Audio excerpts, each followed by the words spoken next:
Hello and welcome along to Mondo Chelloveck Movies. My name is John, and this video is going to be my top 10 bands of all time. So, some of the bands in this top 10 have been my favourite band of all time at certain parts of my life. So, what I've tried to do on this one, I've tried to incorporate all of those ones, and I'll tell you when I get to them to say this was my favourite band in this certain section of my life. At number 10 is Pixies. Now, when this band first came out in 1988, 1989, when I first heard them, when I saw them on MTV, that type of thing, or on the TV, I didn't like them. I must admit, I thought I didn't really get them. But when you hear bands like Nirvana talking about Pixies in such a high esteem, you think, hang on, I just might go back and check these out. Now, when I did go back, they weren't around at that point and split for a long period of time, didn't get back together until 2004. Me and Deborah did see them around about 2018. Absolutely amazing. They played 2 hours. They had no set list. They just cracked on with all the songs they played, and they did play the album at the time in full, which we didn't know because it hadn't come out yet. Well, I couldn't physically buy it. But anyway, when I went back to Pixies and I started to delve into their stuff, I realized what a phenomenal band they are. So all these bands here have one thing in common. I've actively sought out everything they've done. I've been obsessed by them at the time when I was into them. I still am into them, of course, but I just wanted to get everything by them. So when I found Pixies were such a good band, I just went out and got the whole lot of their stuff, and I couldn't get enough of them. Now I used to play them in the car, and Deborah was really taken by Pixies, and she said, "Oh, these are brilliant." So we went to go and see them, and it was such a treat to actually see them. Were just absolutely phenomenal live, as I knew they would be. So, funny band for me, when I first started off, didn't like them at all. Now, that makes me say, if you've got a band that you're kind of on the fence with or you don't really think about at all, go back to them. You never know, they may connect with you because Pixies certainly did. This album here is Doolittle. I haven't got any vinyl by them, actually. And this is my favorite album by them. So, I can recommend you listen to Doolittle if you want to hear, for me, the best Pixies album. But to be honest, when I go to all of their albums, I listen to them all in the car, all the time. I will have a good time with any of their albums. So at number 10, that's Pixies. At number 9 is Slayer. When I first heard Slayer, I've got to say, I wasn't really taken by them. And the reason why that was, I knew they were fast. I love fast music. Thrash music was just a revelation for me when it happened. Now, I always thought that Slayer were a little bit too fast, believe it or not, although they're not the fastest thing on the planet now. And I was kind of thinking that some of their riffs were a little bit darker than I pretty much liked. Preferred like Metallica, didn't like Megadeth, and Anthrax. I loved Anthrax, and they were more happier riffs. These were more darker, sinister riffs, and I didn't really get them first time around. Although I did start to listen to their stuff. But this, to me, Rain and Blood is the best thrash metal of all time, bar none. There is no exception for me. It's just absolutely incredible. So when they come to do their final tour in 2017 or 18, I think it was, we went and saw them. Unbelievable. Actually, the flames that they had, you could feel them from. We were not to the close to the stage, but you can feel them in the area where we were. It was unbelievable, and they were just phenomenal to see. We didn't see the original lineup, unfortunately. Would have loved to see the original lineup that was in Rain and Blood, but those days are long gone, unfortunately. But for me, if you want to know what my favorite thrash metal band and album is of all time, it's Rain and Blood with a Bullet. Now, you might remember my water damage vinyl. Now, this was one of them. Now, luckily, it's been saved quite well. It's not as damaged as any of the other ones. Now, what I've been doing recently is I've got had these these covers here. Now I've cleaned the cover up inside as best I can. It's still foisty, shall we say, and I've cleaned the vinyl up and I've put it in one of these bags. So really, the vinyl's in there. It's not going to get tainted by the foist anymore, to a certain extent. These ones will go back and live in the garage, sorry, studio, and that's where they stay. But I've rescued these ones, and I'm rescuing more and more all the time. So although the water damage vinyl was one of the worst things that ever happened to me, there is light at the end of the tunnel. And yeah, so can't argue with this album. It's just relentless. It's a tour de force. It's brutality personified on vinyl for me. Expert playing, just everything what got going for it. And it sorts a man out from the boys. If you think thrash metal and you hear this one, if you can stand it, you will love thrash metal. So at number 9, That's Slayer. At number 8 is Killing Joke. Now, this band were my favourite band for a long time in the 80s, and I couldn't get enough of them. Collected every single thing that had to do with them. They were just utterly amazing. I saw them three times. I saw them twice in the 80s and once with Deborah in about 2018. Absolutely a band that you can't really explain when they came out. They were just so different. They had this amazing guitar sound, which obviously Jody Walker has just recently passed away, which was a real devastating blow actually, because this band, they've never really, I know they had a bit of a hiatus in the early 90s, and they kind of went a little bit off the boil with Outside the Gate album, which I didn't appreciate at all. But they're just absolutely amazing at what they do. And the original lineup has been going for a long time. They got back together. I first heard Killing Joke in the early 80s, and I could not believe the drumming on their albums. They were just, this Paul Ferguson who does the drumming. I was my favourite drummer for a long time. I just couldn't believe the drum beats he was coming out with. Every album you're getting, it was like this more tribal stuff. I just beats where you thought, how on earth does he play that? Absolutely phenomenal. I love stuff where some people take musicianship to the next level and they create something that's completely new. When you think about it, some of these bands you might think quite passe these days, just think, well, that music's, there's millions of thrash metal bands. There's quite a lot of bands doing stuff, tribal stuff like this, but these were the ones who kind of invented it, for want of a better word. I know Slayer probably got it off a bit off Venom, which is weird because Venom come from North Shields, which is just down the road from me. Can you believe it? I can't believe that that was even a thing. But yeah, so Killing Joke for me, they revolutionized music, and actually a lot of their stuff was like dance music as well, which is strange to think that punk was hand in hand with dance music to a certain extent. So pleased to have seen these live. Will they ever do anything ever again? I don't know. I would love to see, because I know that Jody Walker wrote a load of riffs, so there is plenty of stuff out there for them to do, but I don't know how they would progress with another guitar player if they did do that. But anyway, at number 9, that's Killing Joke. At number 7 is NoFX. I first heard this band, I would say, in the 90s, and I was really taken by their songwriting. They're a punk band, they're a fast punk band. Sometimes the songs are literally 2 seconds long, sometimes they're 20 minutes long. And I was just blown away by the way that they put the chords together. It was one of the first bands, a bit like Weezer, who are not in the top 10, funny enough. They would have been, but these other bands have been ones that I've been more obsessed with, even though I was pretty much obsessed by Weezer for a long time. So when me and my son went to see these in 2015, were absolutely brilliant on stage. Most of the stuff they did was just banter, just talking and just slagging people off. It was quite funny actually. The early albums are quite basic and quite raw, but when you get into their newer stuff, I'm going to say new, they put new stuff out all the time. Although they're just splitting up, can you believe it? I don't think they'll split up forever. I think they'll take a bit of a break and they'll come back maybe about 5 years' time, because they're such a big band at what they do. They say it like it is. They've got a lot of controversial views about everything, which is just the way it is. I don't care about that. If somebody's got some views that doesn't sit right with the new thing that comes out, you shouldn't say this, you shouldn't say that. I think bands that just ignore that and say whatever they want to do is really good. As long as they're doing it in a way that they're not doing it for just saying it. They're doing it because that's the way they really feel, and they're not doing it to say, we're going to say that because it's against the public consensus at the moment, or some public consensus, if that makes any sense. But no effects. I urge you to go and see that. You go and find them and seek them out, because some of their songs and some of the way they put their chords together and the sort of chords they put in, you don't hear them chords in any other punk songs. I just think they're a phenomenal band. Now, I was massively obsessed by NoFX. I still am actually, and they would be higher up in the list. But the ones I've got in front of them are ones that I've been like utterly, utterly obsessed with more than this for years and years and years, but really in my formative years. But I can't say enough about NoFX. They're just so talented, and I would love to see them do more stuff. They will do more stuff, but they're just not going to do some stuff at the moment. I do urge you to go and see the Decline. If you can go and see them doing the Decline with them, an orchestra, it's one of the best bits of music I've ever seen in my life. 20-minute punk song. So there you go. So at number 7, that's NoFX. At number 6 is OMD, or Orchestral Maneuvers in the Dark.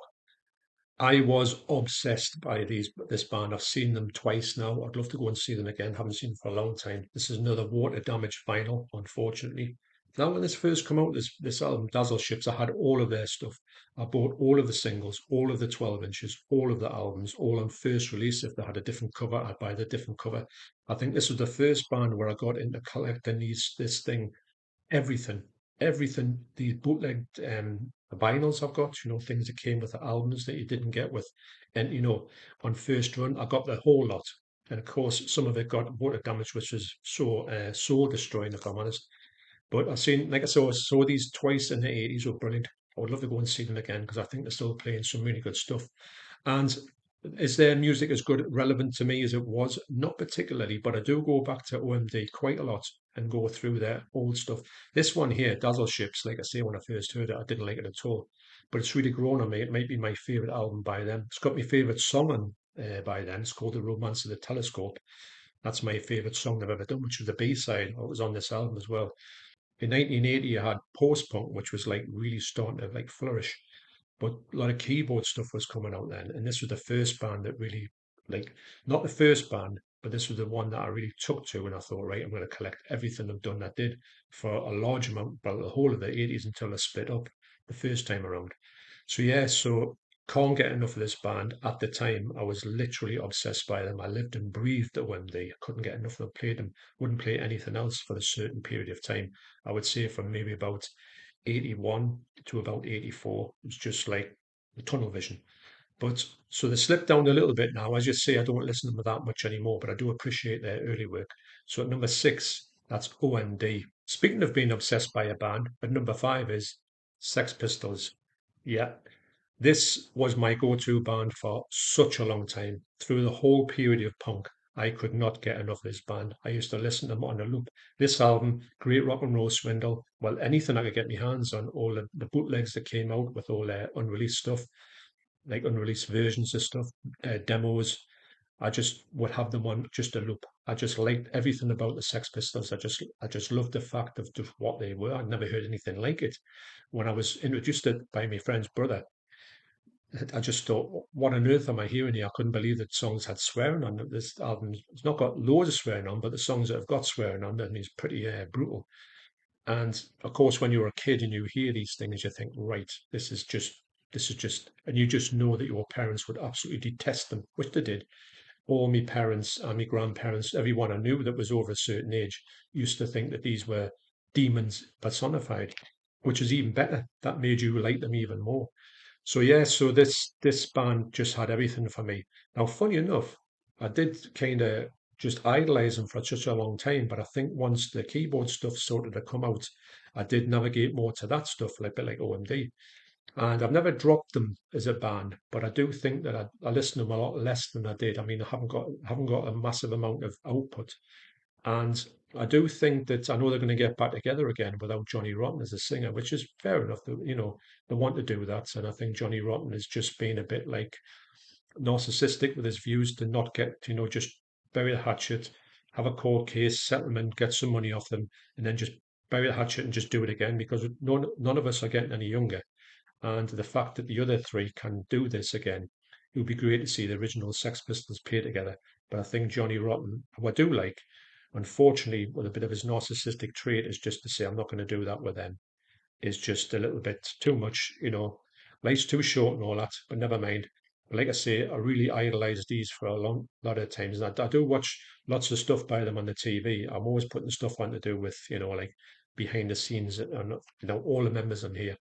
And I haven't seen them, haven't met any of them. I've seen John Lydon playing with Pill, but I would love to go and see, especially Paul Cook, the drummer, because when I first heard the drumming on here, I thought to myself, I'm going to be a drummer. So I would like to see Paul Cook and say, you were the person who made me decide to be a drummer. So at number five, that's Sex Pistols. At number four is the Dickies. Unfortunately, another water damaged vinyl, sadly. Beautiful looking vinyl, that. So this is my favorite album by the Dickies, and the Dickies. It's funny because I did idolize the Sex Pistols a lot more than the Dickies, but I think recently I do listen to Dickies a lot. Deborah loves the Dickies. Me and Deborah have seen the Dickies between us about 6 times. I think that's either more or tied in with another band for the bands we've seen the most or I've seen the most. And we will go and see them every time they come to Newcastle. They come to Newcastle quite a lot. So I know that we will see them again every time they come. And I've spoken to quite a lot of them, met quite a lot of them. They're really nice people, and I just like the fact that they're so personable with everybody. Now, on here, there's a song called Fan Mail, which is my favourite song of all time. And this album is just absolutely brilliant. I did see Stan Lee in HMV in Newcastle. I did tell him that this was my favourite album by theirs, which he agreed with, said it was the best one they ever put out. And also I said that Fan Mail is the best song I've ever, my favourite song of all time. So he was kind of blown away to say, wow, do you think so? I goes, yeah, I do. So yes, so this band was seen that many times, but it's funny because when the early stuff is absolutely brilliant, and then they had the keyboard player there, a guitarist as well, Chuck Wagon, unfortunately took his life, and they lost the way a little bit, and they had a few albums which I heard back then I didn't like at all.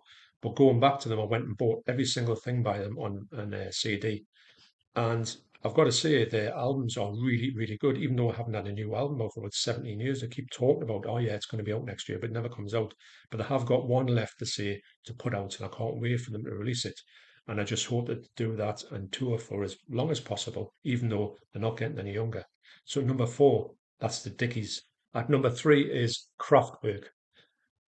As soon as I heard Craftwork, I would have said about 1981, 1982 with the model. I thought, what on earth is this? This is the type of thing I've been waiting for. Even though I'd heard bands like O&D who were playing their keyboard stuff. There was a lot of keyboard stuff that came out, like Far Gadget and all that type of thing. I thought, what is this? It seemed like a step above.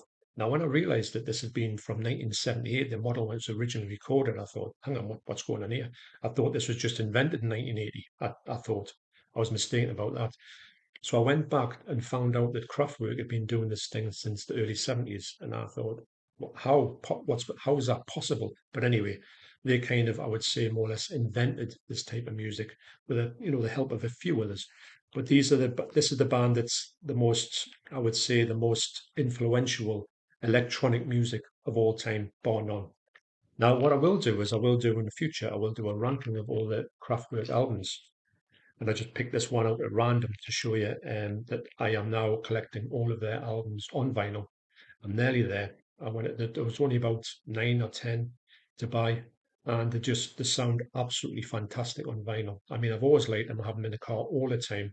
I've got lots of their albums, and their albums that are like the reimagining of their original albums. I've got all that type of stuff on there in my car and it plays it all the time.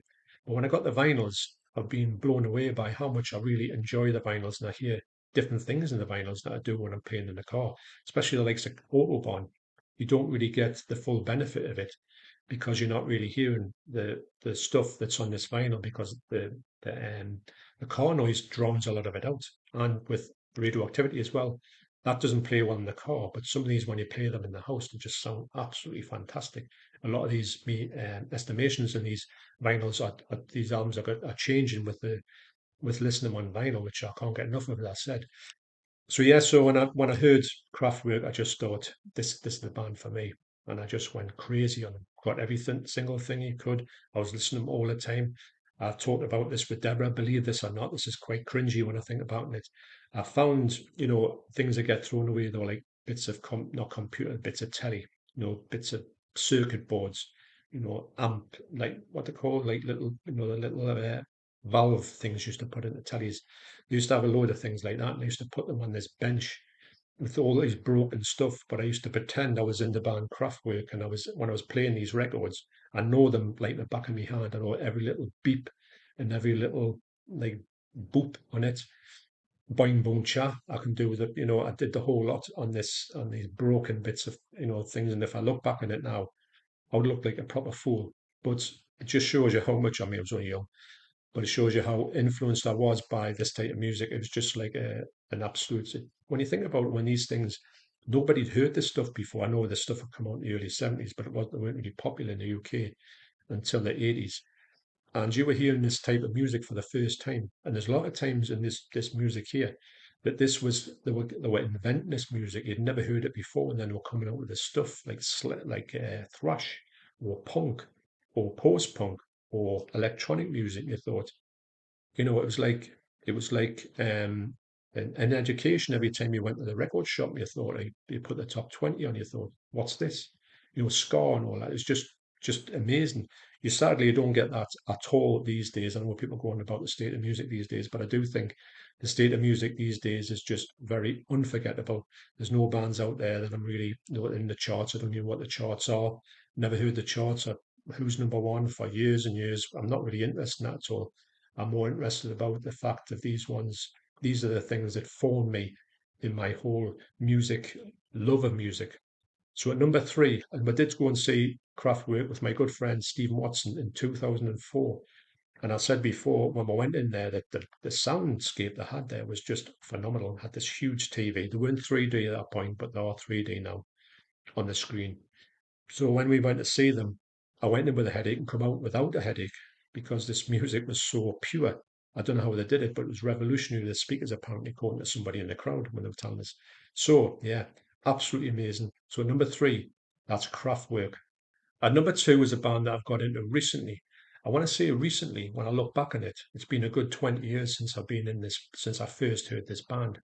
And I want to say a big shout out to my good friend Alan Ross for telling me about this band. I'd never heard him before. And without his help, I might not even known about this band. So at number two is Mogwai.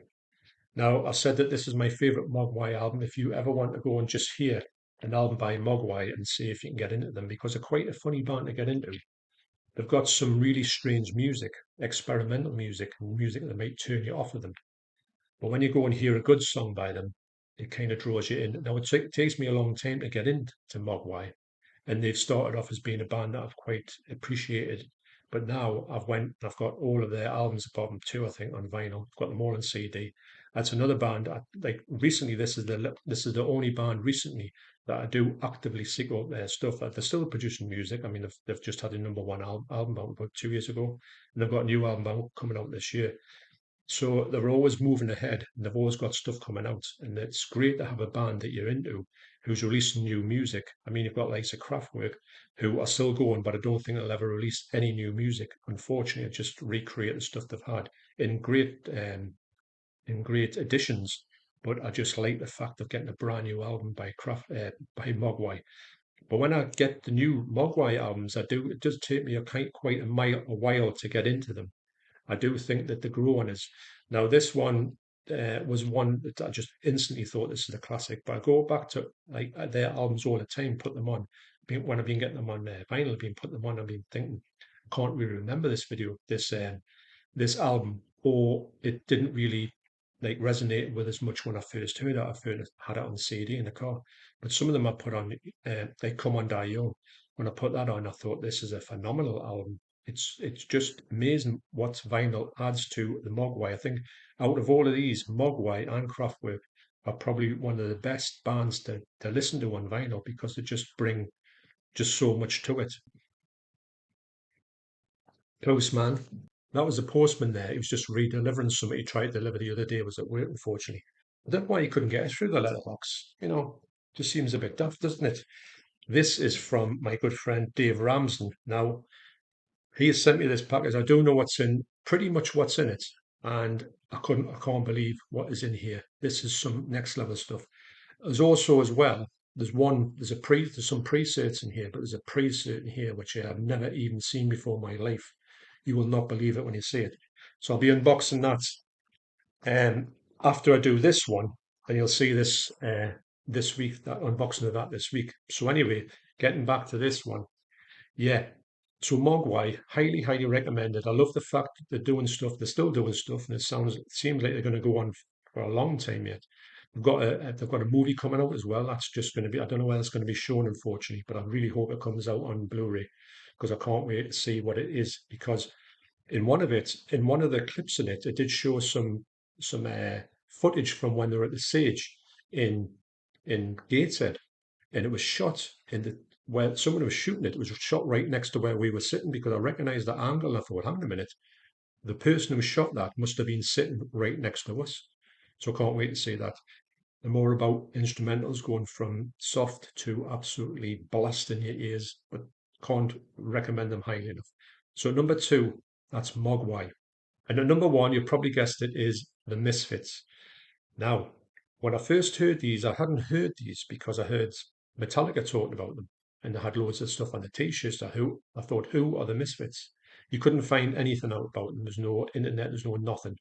So you had to just like rely on somebody who had like a copy of it.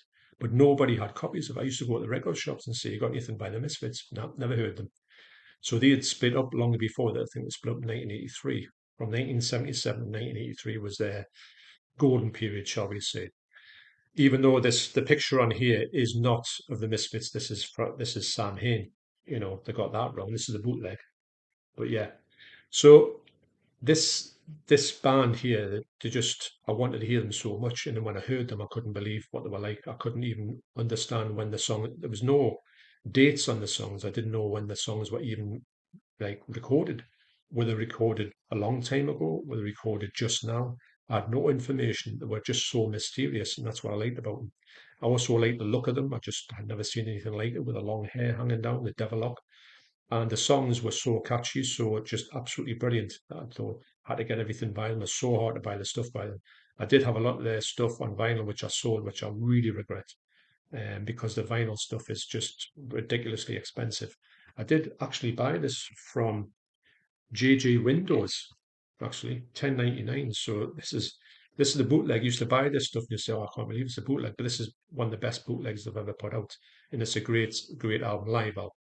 It's got quite a lot of songs on it as well, but it's bootleg quality, and they haven't got a good discography. It's a bit all over the place, but I do think that when you get the stuff that's in the Coffin box set, or you do get like kind of best ofs of theirs, I just go online and just check out the old Misfits, and then they did come back, and I've seen the Misfits, all of them apart from Glenn Danzig, the singer, and I've taught them. I've done, had sort of like chats with them, great chats with some, not so much with the other ones.